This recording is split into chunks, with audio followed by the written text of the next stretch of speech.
Oh, shit. Hello, welcome to Call by Color. I'm Will Ryan.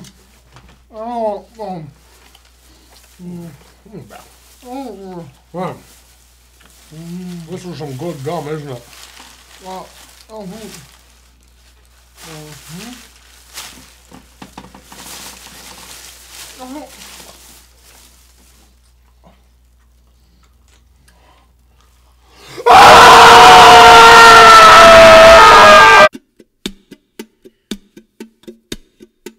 Whenever I sang my songs on the stage on my own, whenever I said my words, wishing they would be heard, I saw you smiling at me. Was it real or just my fantasy? You'd always be there in the corner of this tiny little bar. Hello and welcome to Cover by Cover. I'm Rip Steakface. And I'm Crud Bone Meal. Today we're going to look at an apparent classic from the era of Cowboy Bebop, Trigun, and Outlaw Star. Wait, whoa, you mean Pokemon? No, not Pokemon. Pokemon is, well, an anime based on a card game, based on a manga, based on a video game. Woo! Things would get even weirder for the franchise when the Pokemon trading card video game was released for the Game Boy Color, thus introducing the first ever game based on a game based on a game. Pokeception. No! We're not reviewing Pokemon, you jackass! Oh, what? Okay, then, Yu-Gi-Oh! That's right, Yu-Gi-Oh! Was an anime that was... No! Bubblegum Crisis Tokyo 2040. Dick. Bubblegum Crisis, two words clearly destined to unite, is based on an OVA titled What Else? Bubblegum Crisis that was released between 1987 and 1991. The show's directors were huge fans of Ridley Scott's sci-fi epic Blade Runner, and as such tailored their series after it. It fit really well at the time and is considered a very important series in its own right. However, we'll be looking at the OVA's 26-episode younger brother today. Released in 1998, long after Blade Runner's heyday, it didn't fare nearly as well with a significantly smaller audience whose interest waned the longer it got along until, finally, after 24 episodes, the series was cancelled. Its final 2 episodes were only released on DVD. Something that probably didn't help the series was the creators' continued fascination with Western culture. And by Western culture, I mean America's 70s and 80s music scene. Something that 1998's Japanese anime crowd would be super invested in. Every episode title is a reference to American bands like Steely Dan, Jimi Hendrix, Led Zeppelin, the Doobie Brothers, Queen, Deep Purple, Pink Floyd, and yes, even Yes. This would have been all well and good if this was an original series we were talking about, but all of this smacks of too much self-indulgent nostalgia for a bygone era that in Japan was never even an era to begin with. So, nearly 20 years later, has it gotten any better with age? Probably not. Nope. But is it worth a watch? That's what we're here to find out today. So put on your cheap trick records, everyone. It's Bubblegum Crisis, Tokyo 1980-something. We start things off with some woman checking her hair in an incredibly confusing and pointless mirror wall before... No! I said no! We cut to the incredibly generic future! Well, it certainly isn't Blade Runner anymore, but now it's just Blandy Blandville. I've seen this city a million times on TV, but it's so much more incredible in person. I'm going to have to strongly disagree. Has no one in the future ever heard of paint? Hey Jim, how you doing? Oh, hey Iggy, welcome to the job site. As you can see, we're all ready to go. It's okay. I'm not here with great news. Unfortunately, we're not going to need your services anymore. What? But I just got started here. I mean, it's going to be great. I showed you the... Turns out, we're going to be tearing down the building, constructing a glass and steel skyscraper instead. In fact, I believe the entire city is going on this initiative now. I think you're out of a job. Probably forever. is that even cost effective? I mean, that sounds extremely unnecessary. And besides, this is my living, Iggy. My kids gotta eat. I'll be out of a job. What am I supposed to do? I don't know, Jim, but you don't have a job here anymore. Sorry. My family's gonna starve. My kids are gonna be on the street. What are you doing to me? Alright, take care, Jim. Next, we see a robot vacuuming the streets? I'm sorry. Jesus, everything about this future is superfluous and pointless. You can't just have cities like this with almost no greenery and hundreds of thousands of people living in it. They will die without plants to turn their exhaled CO2 into oxygen. Damn it, Japan! Do you even into botany? We're late and we haven't even bought our lunches yet. Hey, wait! How did you know that without looking at your watch? By the shadow. Hey, Will, what time is it? Oh, well, judging by the incredibly not futuristic clock I have on my everyday cell phone, it's 8:53 a.m. Wow, thanks. I hope in the hyper-advanced future we still have these always accessible, convenient gadgets by our sides. Nope. So in this show's future, advanced street-sweeping robots are a thing, but the people have to tell the time via sundial? Why? Why isn't there at least one clock in any of these gigantic buildings?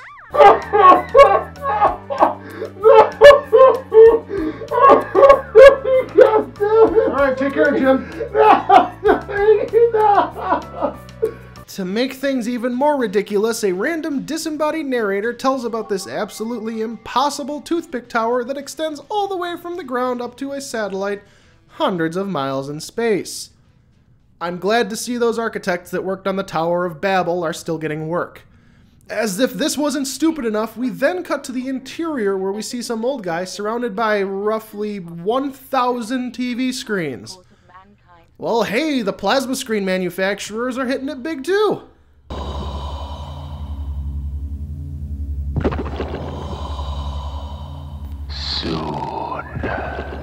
Soon I will get DirecTV and justify all this completely wasted money.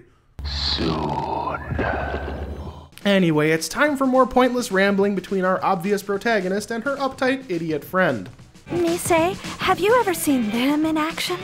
Who's them exactly? The Night Sabers, of course! They're awesome! Excuse me. You don't really believe that they're some kind of vigilante group prowling the streets of Tokyo, do you? They're just an urban legend. Wow, what a shocking twist! Those robotic superheroes we saw in the opening? They don't exist at all? That's so believable! Anyway, they get their lunch and leave when Smiles over here is hit by someone on a motorcycle. Get your ass back here! Are you blind or stupid? What in the hell are you doing driving like a lunatic? She's toast! Oh, hell. Okay, well, our heroine, ladies and gentlemen, Well, like a drug? our female hero, everyone, has completely lost her fucking mind. Get out of here. I'm not exaggerating either. She chases this woman over hill and dale, at one point almost falling to her death, over fast food. Also, don't forget the fact that this is her first day at a new job, and she apparently could not give less of a fuck. You're late. Your makeup is smeared, your hair is unkempt, and your clothing disheveled. And what happened to your other shoe? You can't come to work looking like this, Miss Yamazaki. Our corporate image depends upon the image you project, and you cannot see customers looking like that. But I had to chase a woman on a motorcycle and almost die. And why is that?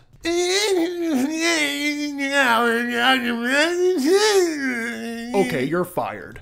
Yeah, that's what should happen, but instead... I don't believe it! When did those things learn how to understand sarcasm? Why me? Oh! Shut up! Ordered around. You're new in town. Yes, that's right. I thought I knew all about Tokyo from watching TV, but it's really nothing at all like what I thought it would be like. Well, I'd be glad to show you around sometime. Well, that would be nice. Alrighty then, let's meet after work and I'll show you where the action is. Oh God, what the hell was that? Well, I'd be glad to show you around sometime. Well, that would be nice. What a creepy asshole. And she's gonna actually go out with this guy? Were you talking to Rapey Tom? Maybe. What have I told you about him? No one talks to Rapey Tom. He's rapey. Okay, see ya. Anyway, it's time to meet some more characters. This time it's the Buddy Cops. This is the AD Police Intelligence Management Center, not Totem Pole. And the next time you call me that, I won't answer you, Leon Pooh. Did she just call you Leon Pooh? Oh, I like that. Shut up, Wong. The last thing I need is for you to encourage that 18-year-old Jinx to keep calling me Leon Pooh. This is McNichols. No boomer activity and social award. Leon McNichols? We put our faith in Blast Hard Cheese. Don't even get me started on those amateur vigilantes. Damn those Night Sabers to hell! Bold big flank. Wait a minute. That's Bando from Elfin Lead.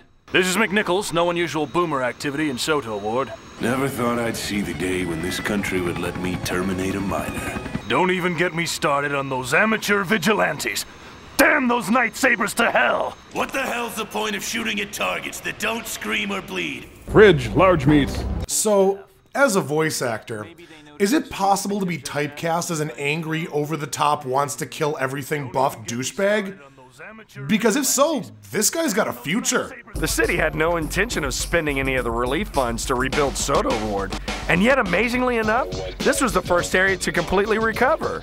That really is amazing. Wait, so she actually went out with Rapey Tom?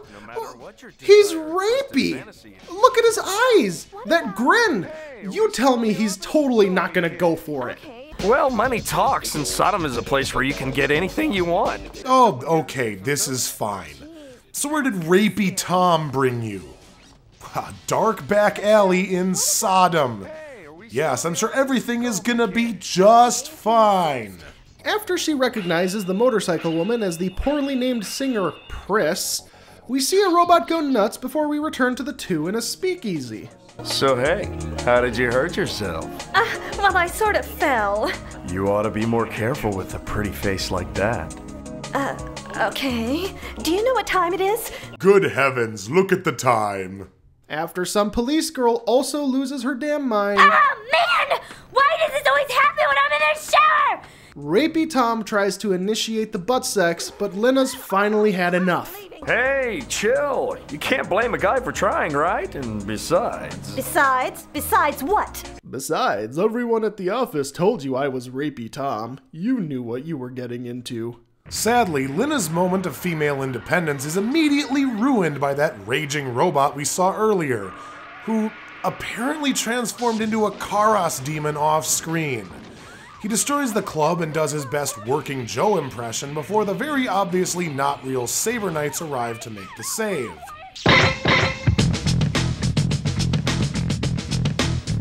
I don't believe it! They do exist!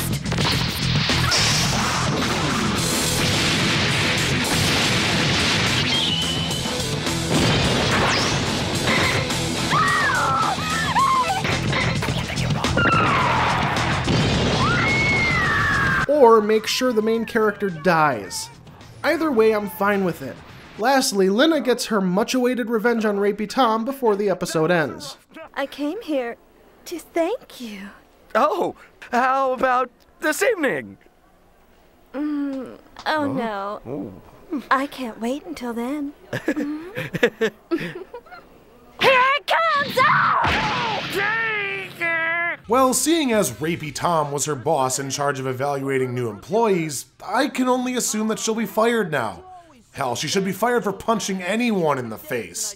You want to do something about it? File a sexual harassment report with HR. If they fire you, sue them. Nope. Instead, I can only imagine she'll go back to the farm she was from. At least according to Wikipedia, and wait, none of that happens? Well, this is bullshit. I want to be a Night Saber too, and I'm not giving up! Wait up!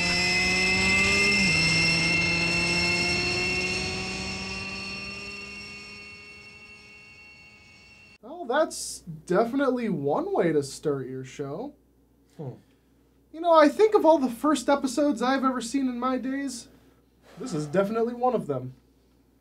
The second episode kicks off immediately after the robot fight with yet another candidate for anger management. McNichols here. Those damn Night Sabers beat us to it again. The situation is over. Gristle McThornbody. The situation is over. It's just beginning. You were speaking on an open comm frequency, you idiot. What the hell are you thinking? Maybe it's time that we all started thinking, sir. Something has to be done about the Night Sabers. Yes, but it's not our job. They're under the jurisdiction of the regular police. Actually, it is 100% your responsibility, because that is not how jurisdiction works.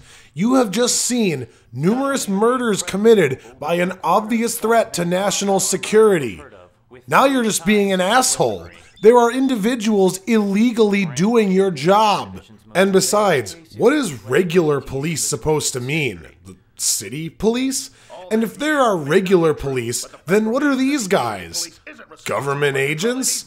State police? I have no idea what's supposed to be what here, but either way, this makes no sense. Look, I don't want to actually do my job. I just want to get paid for it, and I'm extremely angry because now I have to do things. All that may or may not be true. Well, it's good to see that every character in this series is teetering on the brink of poop-flinging insanity. Anyway, welcome to the Coffee Breaker! I'm sorry, you should learn to not hit like a girl. Enjoy your coffee grounds and water slurry, pussy. Modest improvement. Here is your burned Starbucks, asshole. Touch Rust Rod. Back in the plot, Lina continues to fail at the job she should no longer have at all by zoning out for hours on end instead of actually doing any work. Hey, why didn't you warn me a little earlier? Excuse me? I warned you 4 times, brain donor. Oh, I'm starting to have serious second thoughts about working here. You mean to tell me this job is actually a job? Meanwhile, Pris goes to some fashionista for her Saber Knight paycheck, and they throw around the idea of a third Saber Knight. Well, in no way could they possibly be talking about the main character. So, will I see you later? Of course. I'll show you the ropes. Looks like it's rapey time. Lina interrupts his lack of work with her own as she violates even more office rules by using Tom's computer to hack into the Lawnmower Man. However, the screaming insane police girl stops our screaming insane protagonist dead in her tracks. Nobody who has investigated the Night Sabers has ever survived. Turn back before it's too late. Rapey Tom, did you let the dregs of hell possess your computer again? Now everyone's gonna get your scientifically transmuted demons, Rapey Tom. Tom's got STDs. Anyway, the Saber Knights leader, or whoever she is, goes into her office. Or whatever it is, wearing a sopping set of swimsuit, only to also lose her mind and smash the keyboard in front of her. What is with these people? We're headed for a crisis. I'll call you again later when it's safe. End of transmission. No more voicemail. Damn it! Boomers are safe! Are you out of your minds? Boomers are a threat to everyone on the planet! What? How? Since when? You can't just throw something like that out there! Boomers are a threat to everyone on the planet! I'm just going to assume she's also one word away from poop-slinging insanity. If these mass-produced robots that society heavily depends on are a lethal threat to all of humanity, it's a little late now, isn't it? Well, I hope that Rage Tantrum was worth it. Now you need a hospital. Well done. I like boomers, Mason. In fact, the truth is that I love them. They exist only to release mankind from the burdens of physical pain and exhaustion. Whereas previous societies have banished those who perform the most basic and physical tasks to the lowest castes, my boomers will change this forever. We will take care of them.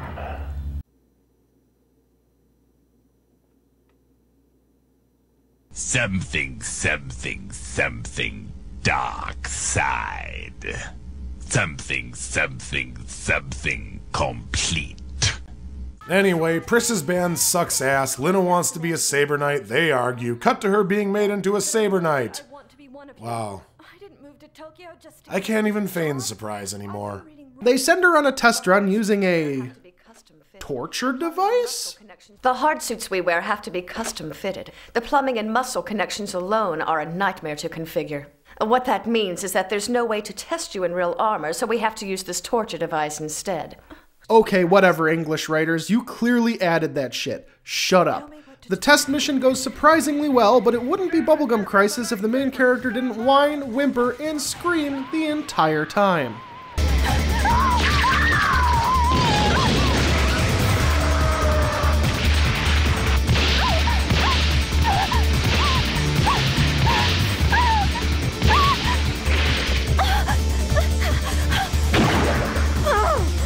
You did very well, Lina. But unfortunately, we have to take 100 points off for wailing like a bitch the entire time. Yes, it's called the Shinji Ikari deduction. Better luck next time. Well, I mean, at the very least, you can say they gave it everything they had, right? Yeah, and? Well, and I would not continue watching. I can't say I hate it, but I can't say it's particularly good either. And it's too much of a mixed bag this early in.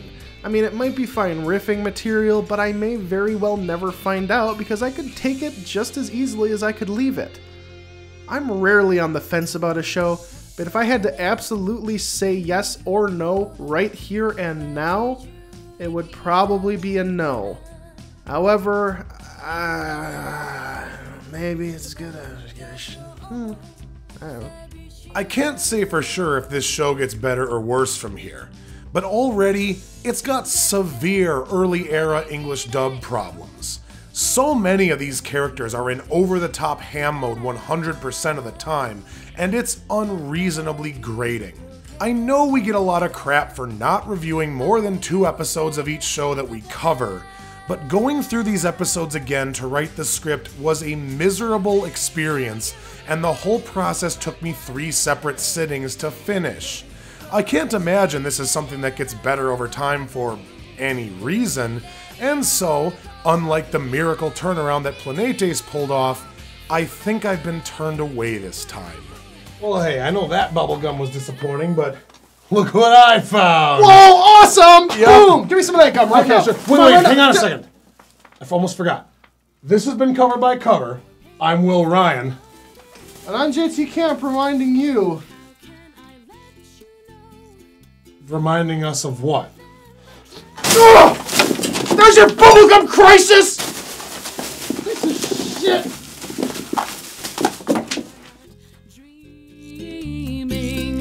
Darling, so there you are, with that look on your face, as if you're never hurt, as if you're never down. Oh, shall I be the one for you, who pinches you softly but sure? If a frown is shown, then I will know that you are no dreamer.